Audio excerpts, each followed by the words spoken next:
clubes fichan jugadores de todos los rincones del planeta, hay un gigante que decidió hacer justamente lo contrario. Un club que se impuso una regla casi imposible: competir al máximo nivel usando solo futbolistas de su propio país. Y aún así, se convirtió en uno de los equipos más grandes y más queridos de América. Hoy nos vamos a México para contar la historia del Club Deportivo Guadalajara, las Chivas. ¿Competir solo con mexicanos?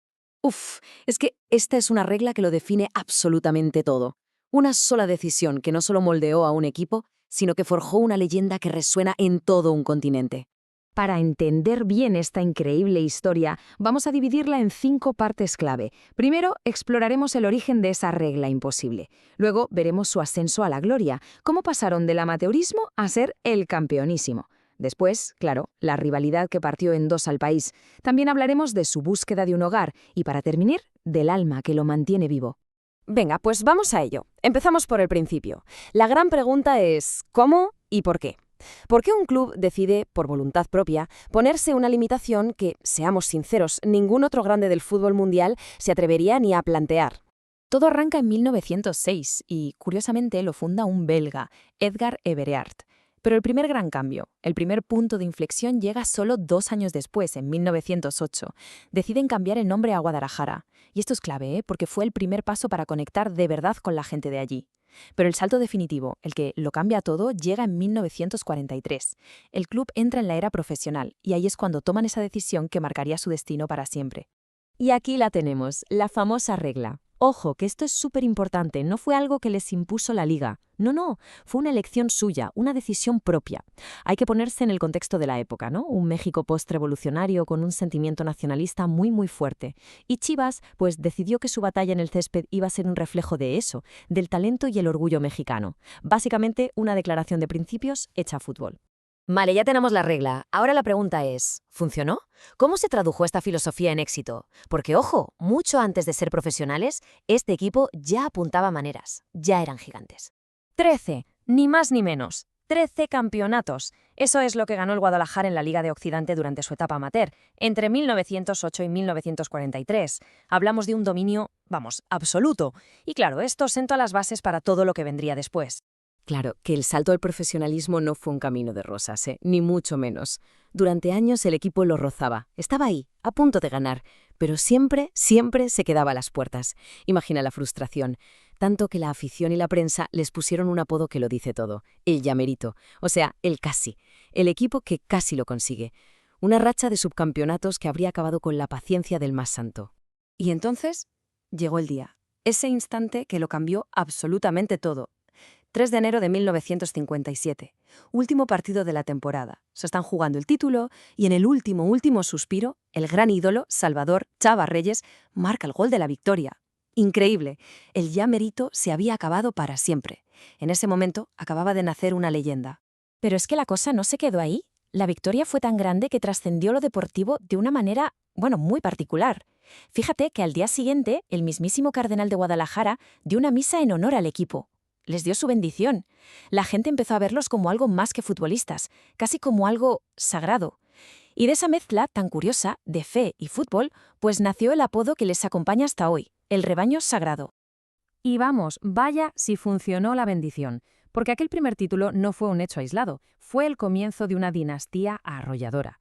Es que los números son para alucinar. En solo 9 años se llevaron 7 títulos de Liga, 6 trofeos de campeón de campeones, que es ese partido que enfrenta al campeón de Liga con el de Copa. En fin, una auténtica locura. Este equipo no es que ganara, es que hacía historia cada vez que saltaba al campo. Fue, sin duda, la era del campeonísimo. Pero claro, toda gran historia de un héroe necesita un gran villano, un gran antagonista. Y en la cima de su gloria, en lo más alto, Chivas encontró al suyo. Y de ese choque nació la rivalidad más grande, más intensa, de todo México. Para entender de verdad lo que es el superclásico, hay que entender esto. Es un choque de mundos.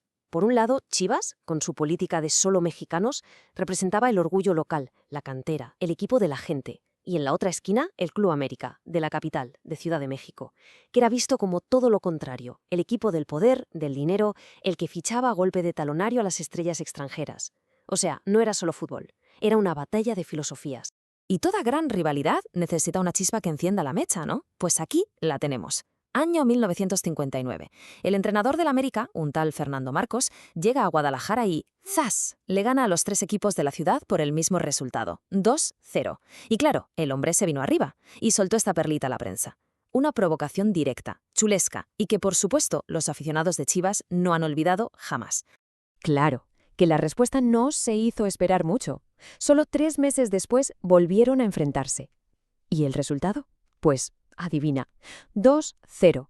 A favor de Chivas, claro. La venganza perfecta servida en bandeja de plata. A partir de ahí, la rivalidad ya no era solo una cuestión de filosofías o de estilos. No. Ahora era algo personal. Y se jugaba con el cuchillo entre los dientes. Pero si hay un momento, una imagen que define para siempre la esencia de este clásico, es esta. Pura leyenda. Año 1962. Expulsan a un defensa de Chivas, Guillermo el Tigre Sepúlveda. Y mientras se va del campo, en lugar de irse cabizbajo, hace algo épico. Se quita la camiseta, se la enseña al banquillo del América y les grita esa frase. Esa imagen es la definición perfecta de la garra y el orgullo de Chivas. Pura historia del fútbol. Bueno, y el crecimiento de un club no se mide solo en trofeos, ¿verdad? También se ve en los sitios que llama casa. Y la historia de los estadios y los campos de entrenamiento de Chivas es, en realidad, un reflejo de su propia evolución como club. Es que al principio el club era básicamente nómada. Jugaban y entrenaban donde buenamente podían.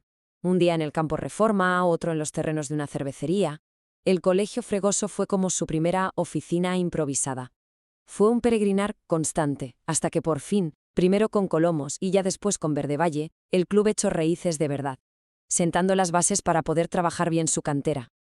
Y este fue su primer gran hogar de verdad, el Parque Oblatos. Un estadio que, visto hoy, parece modesto, ¿verdad? Pero para ellos fue una auténtica fortaleza. Fue aquí, en este césped, entre estas gradas, donde se forjó y se coronó esa generación legendaria del campeonísimo. Imagina, cada rincón de este lugar tiene que respirar historia pura.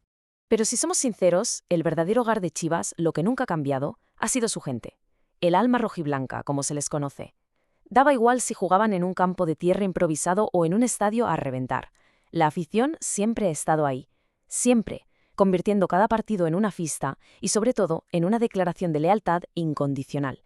Así que, resumiendo un poco este viaje de estadios, empezaron en el histórico Parque Oblatos, el de la época dorada. De ahí pasaron a compartir el gigantesco Estadio Jalisco durante, ojo, 50 años. Y finalmente, en 2010, llegó el momento de tener su propia casa, el Estadio Akron, un templo supermoderno, ya a la altura de la historia y, sobre todo, de la ambición del club. Y con todo esto, llegamos ya al final, a la parte donde todo cobra sentido. Vamos a intentar responder a la pregunta del millón. ¿Qué es lo que, de verdad, hace a Chivas un club tan especial? Yo creo que la clave de todo es esta.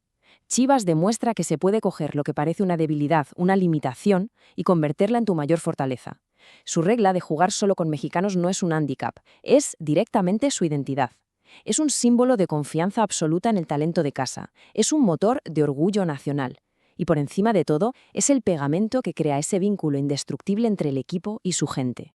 Y terminamos con una pregunta, una reflexión para darle vueltas.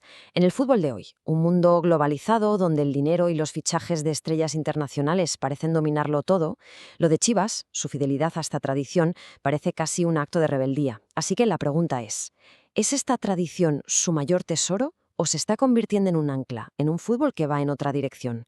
La respuesta, quién sabe, quizá no solo define el futuro de este club, sino un poco el alma de este deporte.